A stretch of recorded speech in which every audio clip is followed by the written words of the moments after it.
हैं, शायद ये चीज़ नहीं होती। बहुत शुक्रिया शरद जी। देखिए, मैं जो करता हूँ तो हो जाता हूँ बदनाम, और ये कत्ल भी कर डालें तो चर्चे नहीं होते। मैं आपको ग्राउंड जीरो पे ले चलता हूँ। मैं आपको हकीकत बताना चाहता हूँ कि मध्य प्रदेश, चाहे बुरहानपुर हो, सागर हो, उज्जैन हो, भोपाल हो, आप इसकी जड़ में क्यों नहीं जाना चाहते? आप ये क्यों नहीं समझना चाहते कि आखिर ऐसा हो क्यों रहा है?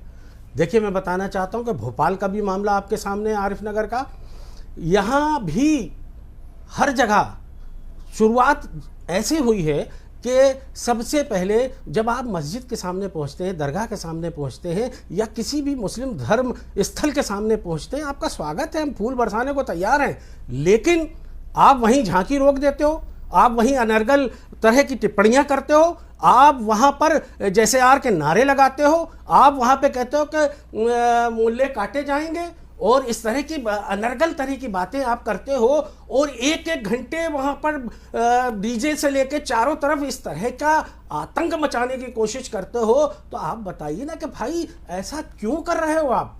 निहायत अदब से पूछना चाहता हूं मैं एक सवाल मेरा आपसे है कि एक सवाल आपसे है मेरा कि यही डीजे मंदिर के सामने निकलता है तो क्या बंद हो जाता है?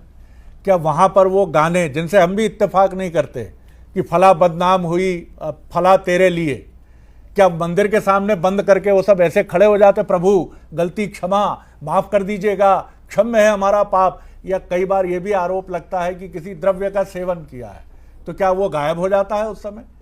आप इसको डिफरेंशिएट कैसे करते हैं? चलिए अपनी बात पूरी। देखिए शरद जी, मैं वही कहना चाहता हूं आपसे कि हम पूरा इतिहास कब है, आप देख लीजिए, कहीं का उठा के देख लीजिए।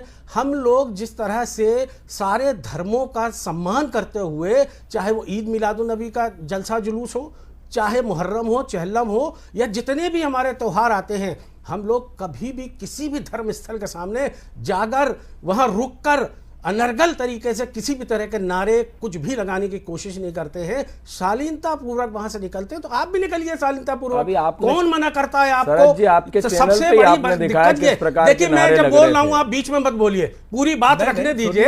आप जैसे लोगों की वजह से ही माहौल पूरे देश का खराब हो रहा है। दिक्कत ये हो रही है, आप इस तरह से टिप्पणी करते हो। आप कहते हो भोपाल में कर्फ्यू लग जाएगा, कैसे लगवाओगे? बिल्कुल लग जाएगा। गंगा जमनी तहजीब है, तुम जूते मारोगे, हम भाईजान कहते रहेंगे, तुम हमें जूते मारोगे। तिवारी जी, आपको भी यहीं रहना है। कल आपकी सरकार जब चली जाएगी तब आप कहाँ जाओगे? अरे हम पहले भी यहीं थे और अभी भी यहीं रहेंगे, लेकिन इस तरह की टिप्पणियां कोई बर्दाश्त नहीं करेगा आपका। और इस तरह मेरी गुजारिश तमीज में बात करिए, बात करना मुझे भी आता है। मैं शरद जी की बात का सम्मान कर रहा हूं। तौकीर साहब, मेरी गुजारिश सुनिए। वो जो चिल्लाने से कुछ नहीं होता, तिवारी साहब, जो सिरफिरे लोग दोनों तरफ, मैं दोनों तरफ की बात कर रहा हूँ, जिनके हाथ में पत्थर है और जुबान में कड़वाहट है, वो इधर भी हैं, वो उधर भी हैं। लेकिन ये सिरफिरे लोग, देखिए, सिर्फ एक कदम उठा था गलत राह शौक में, मंजिल तमाम उम्र मुझे ढूंढती रही। केकई को सलाह दी मंथरा ने। ऐसी मंथराएं इधर भी हो सकती हैं, उधर भी हो सकती है। उधर ज्यादा है जी, चलिए वो कहेंगे इधर ज्यादा है। मैं ये नहीं कहता ज्यादा किधर हैं, लेकिन जिसने भी ये सलाह दी